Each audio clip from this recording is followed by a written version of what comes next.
What's going on, world? I'm Wesley from Aconnectiontv, the network, the one shit on YouTube where we actually adopt similar connections to spot our differences, aka ask, dod, adopt similar connections despite our differences. And the similar connection that I want y'all to adopt with me is with the love or hate for Love and Hip Hop Hollywood episode 2. I think it's the title X'd Out or something like that. Listen, this is it me or did this? Well, I had to watch. First of all, I had to watch the episode on the website because I missed the episode on regular TV because the DVR that I have for Florida called from Bright House, you can't record more than 2 things at the same time. I thought that we were out of the early 2000s. I thought we were in 2014 where there are DVR boxes out there that can record up to 10 programs at the same time. But you know, moving back to Florida, I had to revert back to the caveman days of cable. And I'm pretty annoyed because my shit did not record. I just got started watching America's Next Top Model, the new season with the guys. Well, I know it's not new anymore. They had guys on there before. But that, and I wanted to watch my freaking Love and Hip Hop and it didn't record. But that's neither here nor there. I needed to go online to watch it. So we start off, first of all, subscribe, bitch. Alright? If you're not subscribed, subscribe because it's free to do. All you gotta do is hit that red button, okay, and come back. And like this video real quick. We start this episode off with Teairra. Teairra, Coffeeera, whatever. We started this episode off with her talking to Ray J about acquiring a check because Princess threw all of her stuff out. I was laughing. Ray J was laughing a little bit, and like a check when I bought that stuff for you, and I'm like, oh God, here we go. When you think about the concept of owning something, it doesn't really matter where it came from. It doesn't really matter who gave it to you. The fact of the matter is that it is now mine. Okay? And with owning something, you do not give someone else the right to throw it away, especially if you don't like them for whatever particular reason. So when someone does throw it away, something that belonged to you, yeah, you want it fucking replaced. And I can understand her. No, I can't understand her saying cut a check for some Vagisil cream and some other feminine products. Like, why am I cutting a check for that? You mean to tell me you ain't got 50 bucks? Now, you know what I'm saying?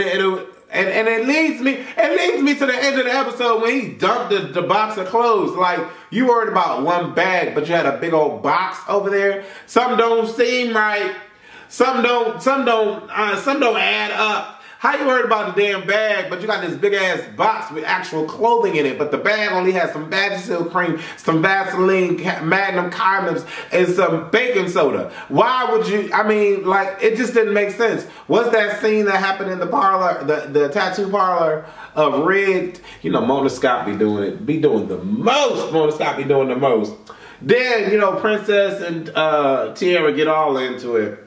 Morgan get all into it. She like, wait, this is my party. I'm not gonna do this here. You're not gonna do this here, T. You're not gonna do this here, T. Stop, T. And you know, Teairra's like, no, that bitch got my face. That bitch got my face. And she goes to put her hands on. She goes to put her hands on Morgan. Morgan's like, get your hands off me. Get your hands off. We're not gonna. Get your hands off me. No, I'm done. I'm like, go ahead, Morgan. You better tell her. Is it just me? Or can we ask God? Can we adopt similar connections and spot our differences and realize that Morgan is the only real G on this damn show? Morgan is the most realistic person on this show. Outside of Morgan, it would be Fizz. Outside of Fizz, it would be Amanda. Then outside of Amanda, it would be Nia Riley. Then outside of Nia Riley, it would be, probably, it's like a toss-up between Moniece and Ray J. But y'all get what I'm saying. These are some real people. So we get past that scene, you know, her and Teairra, Morgan and Teairra go at it. And, you know, Teairra cussing out Morgan. Fuck that, you supposed to have my back. The bitch, blah, blah, blah. I used to ride for you. All this extra shit carries on. We move past that. Then we get to Moniece and April. Talking at the sex store, Moniece talks about Amanda dating Fizz and the fact that she wants to go meet Amanda. Now, here's my thing. Moniece wanted to talk to Amanda. I get it, but I don't get it. And this is why I say I get it, but I don't get it. Because her approach is real off. Her approach is real, like, negative. It doesn't seem like, oh, you know, I really want to get to know this girl that's really spending time with my, you know, with my son. It's, I want to know who this bitch look, what this bitch look like, and I want to set her straight. And my problem for kids when they do that, I mean mothers when they do that, or mothers typically deal with this type of shit. When they do that, it's really never about the child. Like 9 times out of 10, what I've seen, it's never about the child. It's about, you know, the competition. It's about seeing what replaced you, and that's never really cool for me because I'm like, I just don't understand this Moniece girl. Like, I really don't. I don't feel bad for her. I don't understand her. It's annoying to watch her on the show. Like, it really is. Fizz. Fizz ain't thick, got the bear belly, got the saggy nips, and I'm thinking to myself, bruh, your face is still flawless, but your body has gone down. And not even so much gone down, but he just look like a regular dude, but that face is not regular. Something tells me he's a control freak. Something tells me that Fizz is a real control freak.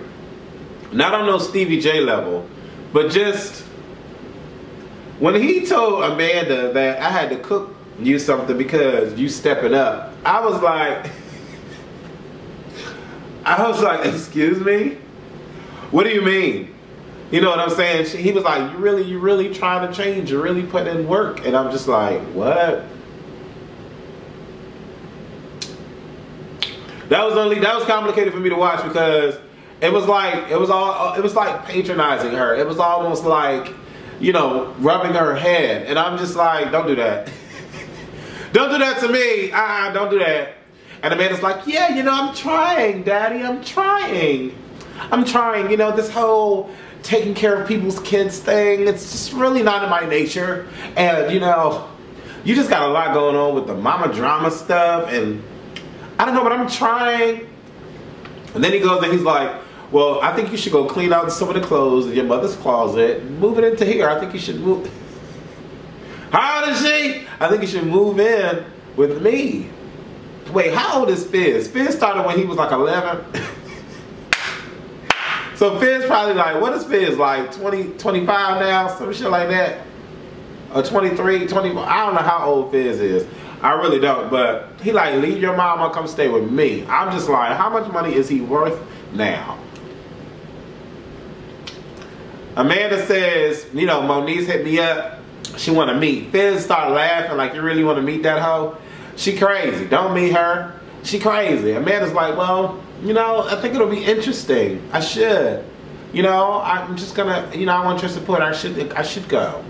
I'm like, Amanda, child, bye girl. So now, for this particular second episode, we meet like 15 new motherfucking characters. I'm like, bitch, I can't even keep up with the cast, the original cast in the first episode, but we meeting Nikki, we meeting Molly Mar, we meeting Masika, we meeting the DJ, and all of them got their own little intros, except for Molly Mar. All of them got their own little intros. Hi, I'm such and such, I've done work for this and work for that, and I'm like, damn bitch, y'all, it's too many characters in this damn show. Like, it really is too many characters, but we finally meet Nikki ass. Big booty Nicki Minaj ass. Arabic and Moroccan got money up the ass because her family is doing it big with the nightclubs and the strip clubs. Nikki baby. Nikki look like she got a lot of work done. But she doesn't look like Big Ange, which is a beautiful thing. You know what I'm saying? And that's my thing. The only thing that looks, well, her ass don't look natural, but it look nice though. You know what I'm saying? It look like she's really proportioned into it, and it's like It looked really nice. I'm glad she just got the big ass. She ain't got the huge ass titties, but she just got the big ass and it just come up. It looked nice. When you get to her face though, the nose and all of that. But she still look good though. You know what I'm saying? She don't look like, damn, why she do that? You know what I'm saying? She look like, oh, she got some work done, but she cute. You know what I'm saying? That's what Nikki look like. Of course we got Nikki fiending for Molly Mall because Molly Mall is some hit producer. I ain't never heard of the motherfucker. I ain't never heard of none of my songs saying Molly Mall up in this. You know how they say Swiss Beats? No, Jungle Beats. And then the other one go, what do you say? NyQuil, NyQuil.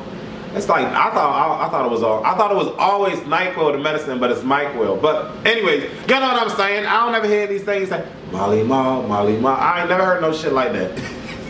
So I don't know who he is. But you know, we finally get introduced to the whole situation where Nikki and Molly Mall. Ain't really nothing much to talk about. Nikki just ain't nothing much to talk about. We're gonna move past that. Yung Berg, another new character, although he is a part of the original casting. But Yung Berg got money out the ass. He working on Rihanna album. He working on Nicki Minaj's new album. He working on Puff's new album. Not sure why Puff is coming out with a new album. Actually, no. Dirty Money, that last album was hot. So, but he working on all these albums. He got money out the ass. He's fucking Hazel E, aka Hazel, whatever. The title be saying Hazel, but people call her Hazel E, and her necklace say Hazel E. So whatever, whatever. I'm glad she ain't had them damn grills on. But we meet him. Berg know exactly what he want, know exactly how he gonna get it, and he does it. And I respect the hell out of Berg. He told this girl to her face. He said, I'm fucking somebody on Monday, fucking somebody on Tuesday, fucking somebody on Wednesday. On Thursday, I'm fucking twins. On Friday, I'm fucking triplets. On Saturday, I'm fucking quadruplets. And on Sunday, I go to church. That's why I'm in this white. I'm like, God damn. So where the hell is Hazel E in this equation? That's just nasty. Like, I just, I'm not about to do that. I'm not about to, I'm not about to do that. I'm not about to subjectify myself to anybody that's fucking me and we fucking and he fucking like 25 other people. I'm not doing that. When they do that, oh, on Love and Hip Hop Hollywood, that's where they do that at. But I ain't doing that. So he just like, you mean to tell me this pussy ain't all of that to you? I'm gonna take the pussy away.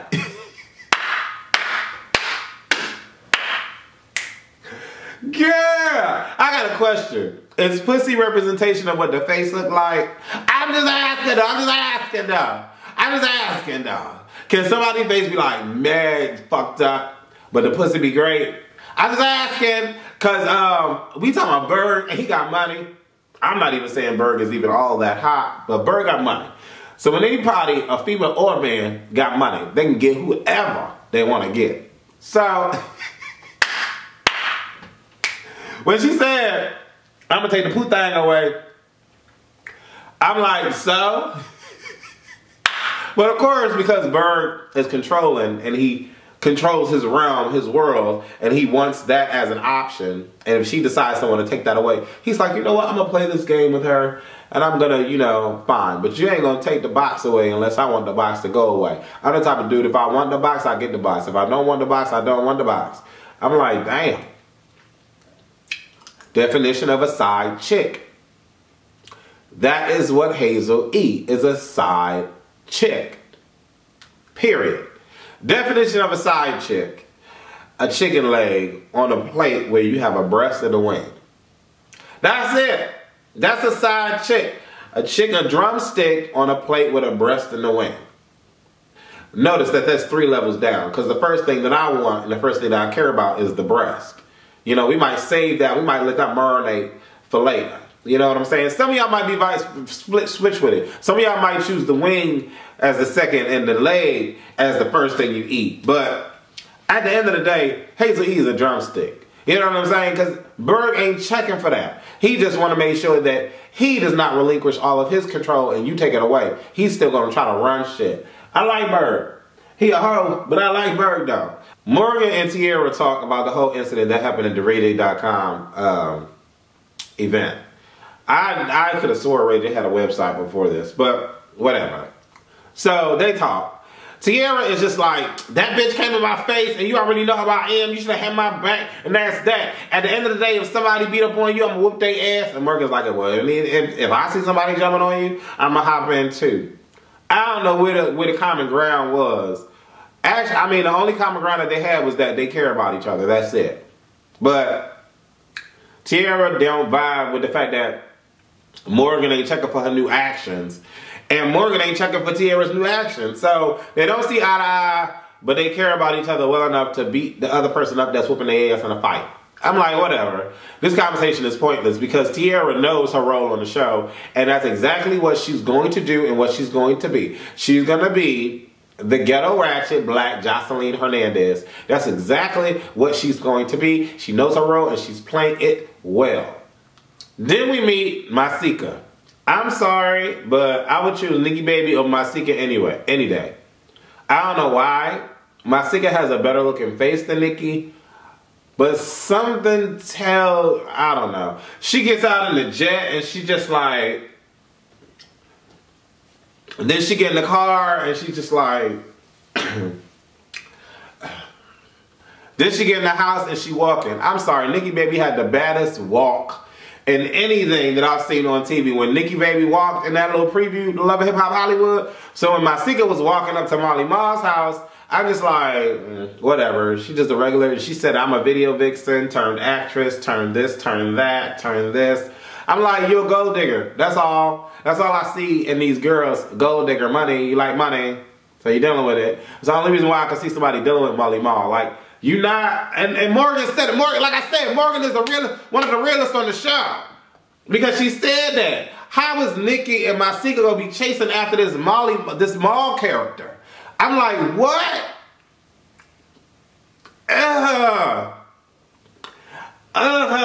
Like, what? He the type of dude, it just looked like his whole region is like a rainforest of pubic hair. Like, just all over the place.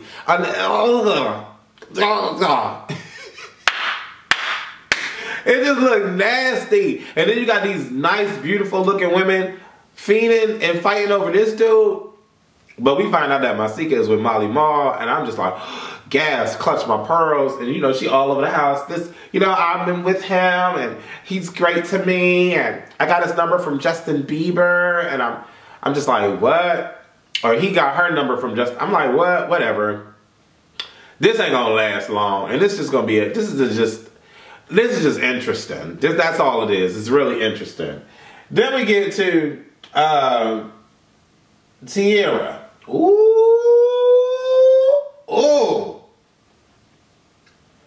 Teairra and Hazel E. This dynamic is pretty interesting, but you see the type of person that Teairra is now. And like I said, this is only hurting her career because no one is going to care about Teairra after the show. I guarantee you that.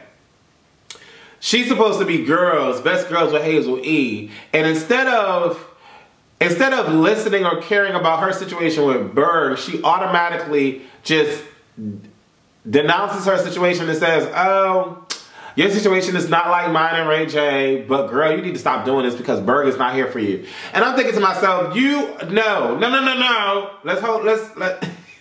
That's like walking up to somebody and saying, you need to do something with your singing career. Bitch, where is yours? Like, you can't give me advice about a relationship when you ain't got one or your relationship is to shit. At the end of the day, Teairra, let's clock her tea real quick. You went and got a tattoo of Ray J under your motherfucking titty. Why would you do that? How many times was Ray J looking for fucking love and you was with this dude? How many times did Ray J released a media frenzied sex tape? But y'all in love though? I can't get the story. Something's not adding up. It's not connecting. But you go ahead and get a tattoo of a Ray J. Ray J. Under your titty. And you want to sit here and judge somebody else in their relationship and tell them what they should do. But you going over to RayJ.com parties and shit causing problems because your Vagisil pictures is being... What? I don't get her. It doesn't make sense to me.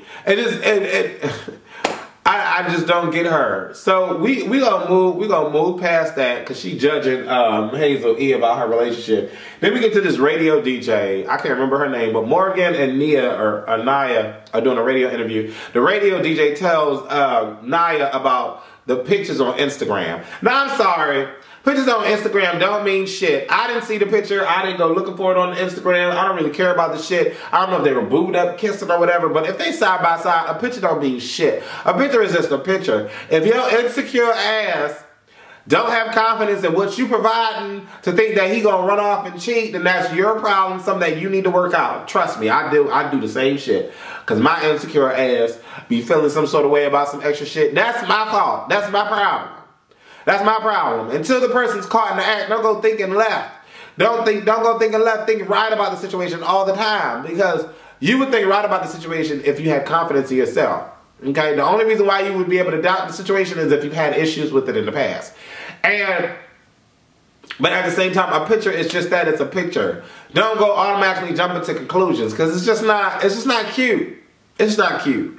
But, you know, she jumped into conclusions. She found out the information. She want to go talk to Soulja Boy. Soulja Boy basically cussed her out in the alley and said, don't push my hand away. I'm going to rehearsals. Like, I mean, why are we even here, though? You already know this boy is 23. He's 23. He ain't checking for Nia Riley, boo. He ain't checking for Nia Riley. Or at least I don't see it. 23 and a Leo with money. I don't see it. The equation does not add up. And she keeps saying I was with him for 8 years. Girl! Really? Maybe it was Soulja Boy's twin that was with Diamond. They don't even want to mention Diamond at all on this show. But she was with him for 8 years and ain't nobody talking about this. I'm just like, whatever. And I don't even know who Corinne is. But none of this makes sense to me. Moniece tries to check Amanda and Amanda checks her shit so well. Amanda put Moniece in her place that Moniece had to get up and walk away. Because, I'm sorry, from what, you know, Moniece, the following day, she's like, oh, Amanda was rude and disrespectful. I'm sorry, but what we saw, Amanda was being cordial and polite. That's what we saw. Amanda was being cordial and polite and just asking you questions. Moniece come on her face talking about, I'd expect for you to come talk to me. You know, if you're spending time with my son, picking up my son, cooking for my son, I'd expect you to come find me and talk to me. Amanda said, the devil? What I would expect if I'm doing all of those things is for you to come find me. Because that's your child. Which, by the way, I hardly see you around, so I really don't know what's going on. But I'm around Cameron a lot, and you're not. So I would expect you to come see me. I was like, yes! Amanda, she better go ahead. Amanda better go ahead and claim her spot. She was like, I'm going to be here forever. I started laughing when she said that, though. Because I'm like, girl. Bye, Amanda. Bye, girl. I'm going to be here forever. I'm like, all right. Whatever, Amanda. That's cute. But Amanda got Moniece together. I'm not a fan of Moniece. I'm a fan of Amanda. Go, Amanda. Go, Amanda. And she handled that situation quite beautifully. When Moniece come out, she talk about, you know, take care of your green card and all this extra shit. I'm like, girl, Moniece, go sit somewhere. Did y'all notice that Moniece had dandruff in her hair when she was talking to Morgan at that little sex shop?